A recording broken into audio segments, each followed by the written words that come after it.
What's up mga kahugot?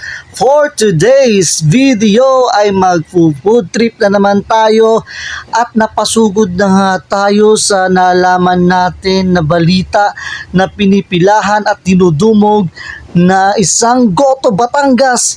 Pero hindi po sa Batangas. Dito yan sa San Pablo City, Laguna na matatagpuan lang sa may Bagong Bayan, Sampaguita Street, Nakatanos, Goto, Batangas. Pinuntahan na nga natin para matikman yan. I-post nyo na lang ang video para makita nyo ang kanilang merienda. What's up mga kahugot? Nandito nga para tayo kay Nakatanos, Goto, Batangas. Subukan natin malasa ba, ang masarap. So tara, samahan nyo ako. So time check tayo dyan, mga alas 8 dyan ng umaga at napakadami pa rin talagang tao bago pumasok sa work, kumakain sila at yung iba naman ay mga mag-asawa. So talagang pipilahan talaga. Kasi tingnan nyo naman mga kahugot, ang tuwalya ang laki, sobrang malamnam at malambot. At meron din sila dyan mga bituka at sari-sari, meron din sila nilagay dyan na dugo. So talagang matagal siyang pinakuluan at sobrang malinamnam. So yan yung kanilang section para gayatin at paghiwa-hiwalayin ng maliliit na parte ang kanilang mga baka. Meron din sila mga pan-toppings dyan ng mga spring onion at nga pala ito ang kanilang mga condiments, sili, kalamansi. Meron din silang itlog kung gusto mo mag-add ng itlog sa inyong mga goto. Ayan, meron din sila dyan. At ayan na nga ang ating na-order. Kuha lang tayo dyan ng puto, ng palabok at syempre ng kanilang Goto Batangas sa halagang 65 pesos lang ay large Goto Batangas na. Nakita nyo naman, napakadaming laman, punong-puno, hindi tinipid. Sa mga kahugot, ito na yung ating na-order na Goto Batangas. So, check natin marami siyang laman. Dito na rin. Isang pa rin tayo natin. And then, hanapin yun kung ano lasa. Ang wala mo ng tira.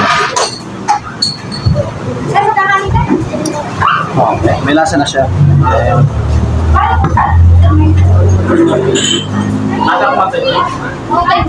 Kaya din ang kanin.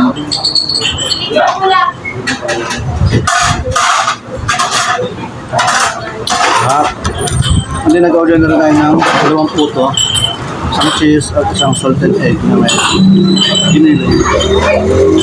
And then nag-try natin tayo ng palabok. So tikman natin yung palabok.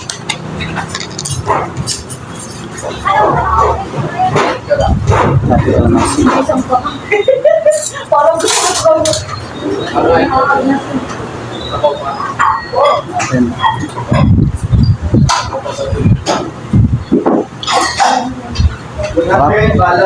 Malasa. So meron din sila dito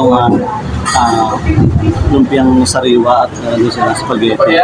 Meron din chicharon yan. So kompleto talaga dito. Ayun, malasa, sarap. Nandito nga pala tayo kay Nakatanos, Goto, Batangas. At congratulations po kasi masarap po talaga yung Goto na kusog po ako. So tatanong ko lang po, kailan po na import kinayoto mo? Since 2011 pa pala, so gawin natin mag-invite po tayo mga isang Pablo kung saan po location. Good morning po sa lahat. Kailangan po namin kayong kumain po dito sa Batangas. We're open 6 a.m. to 1 p.m. every day po. Every day. So located tayo sa Bagong Bayan. Sa Paguita Street. So mga kahugot yan, supportan natin Nakatanos, Goto Batangas. Maraming salamat.